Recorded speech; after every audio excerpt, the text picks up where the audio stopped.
The question is, if you get a cloth dripping wet without gravity and you wring it out, what's going to happen? What will happen to a wrung out cloth? So, and I had to use equipment that was here on board the space station.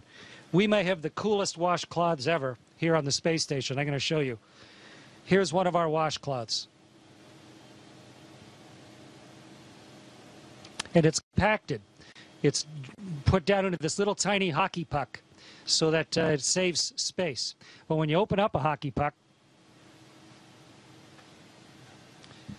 and you pull out your washcloth, this is the one I'm going to use for the experiment today.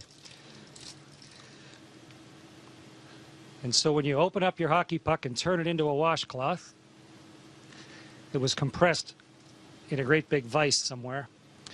Okay, so here's my washcloth, like a magic trick. And now I'm going to get this soaking wet, and then we're going to see what will happen when we wring it out.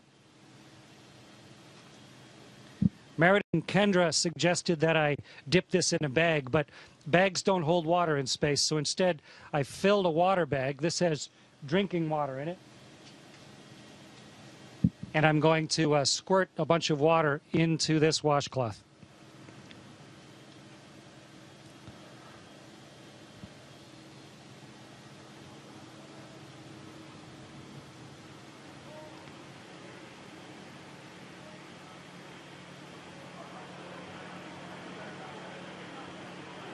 Okay, so here's a soaking wet washcloth.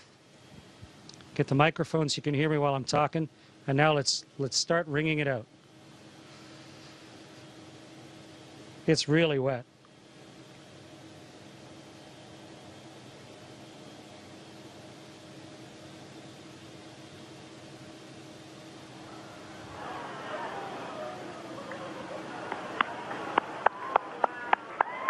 It's becoming a tube of water. The water's all over my hands, in fact. It wrings out of the cloth into my hands. And if I let go of the cloth carefully, the water sort of has it stick to my hand.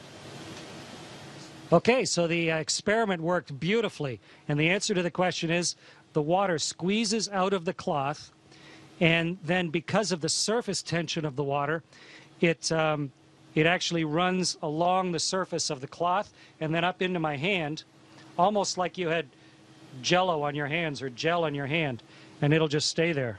Wonderful moisturizer on my hands. And the cloth doesn't really unravel itself. It just stays there floating like a dog's chew toy, soaking wet. Great experiment, worked perfectly. Meredith and Kendra, congratulations. Great idea.